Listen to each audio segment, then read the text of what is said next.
কোনো রকম ঘষা মাজা ছাড়াই কড়াই পরিষ্কার করুন একদম সহজ উপায়ে।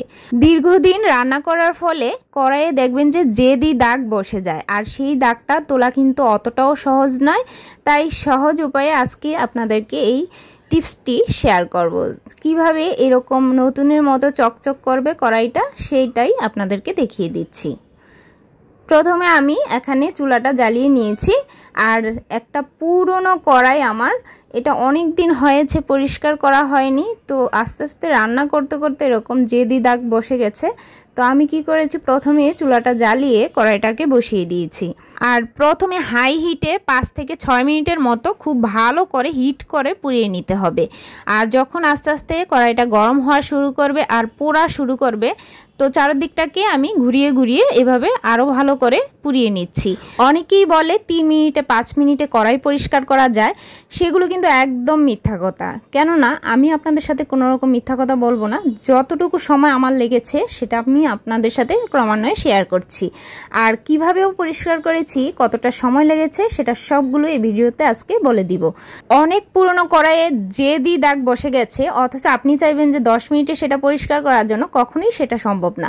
তাই আপনাকে একটু পরিশ্রম তো করতেই হবে।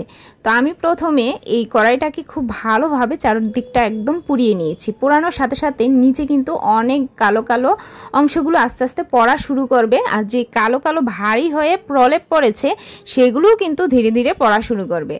আর প্রথমে আমি একটা ছুরি নিয়েছি, অবশ্যই ছুরির সাহায্যে এগুলো উঠাতে হবে, ছুরি না হলে কিন্তু উঠানো যাবে না। যেহেতু এই ছুরিটাতে ধার আছে, তো ধারের সাহায্যে যখন আপনি এই কড়াইটাকে চুলায় গরম করবেন, গরম করার সাথে সাথে এভাবে ঘষা দেওয়ার সাথে সাথেই কিন্তু এরকম উপরে প্রলেপগুলো আস্তে আস্তে পড়া শুরু করে দিবে। তো এই কাজটা একটু সময় নিয়ে করতে হবে। আমি কিন্তু চুলাতে বসিয়ে রেখে এই কাজটা করেছি।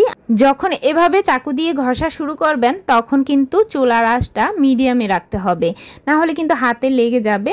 তাই অবশ্যই চুলার হাই হিটে প্রথমে গরম করে তারপর মিডিয়ামে রেখে চাকু দিয়ে আস্তে আস্তে এভাবে ঘষা শুরু করবেন।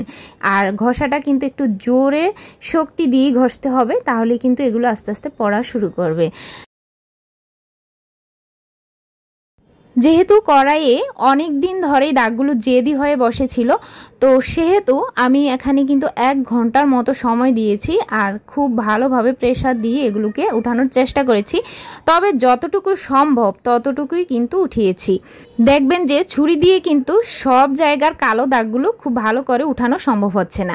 আর যে কালচে ভাবগুলো আছে সেগুলোকে একটু ভালো করে উঠানোর জন্য আমি এরকম একটা বাসন মাজার জালি নিয়েছি, আর এই বাসন মাজার জালিটাকে ঘুরিয়ে ঘুরিয়ে, চুলার আঁচটা কিন্তু দেওয়াই আছে, তো এর মধ্যেই, এই তাপের মধ্যেই কিন্তু জালিটাকে ঘুরিয়ে ঘুরিয়ে খুব ভালো করে কালচে ভাবগুলো উঠিয়ে নিয়েছি। তো এতটুকুই কিন্তু উঠেছে, আর পিছনের সাইডের অংশগুলোও কিন্তু ঠিক এতটুকুই উঠানো সম্ভব হয়েছে। বাকিটা আমি এই বাসন মাজার জালি দিয়ে খুব ভালো করে মেজে নেব, আর একটু ভালো করে মাজলেই দেখবেন যে খুব সুন্দর করে উঠে যাচ্ছে।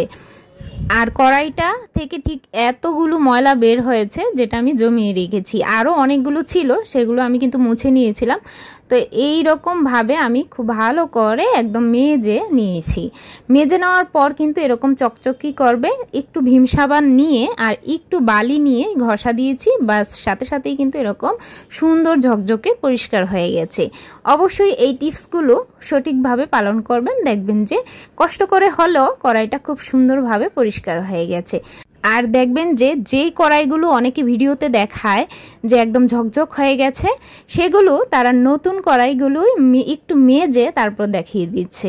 আমি কিন্তু সেরকম দেখাচ্ছি না। আপনার যদি পুরনো কড়াই হয়ে থাকে, ঠিক এরকমই পরিষ্কার হবে, এর থেকে বেশি কখনোই পরিষ্কার হবে না।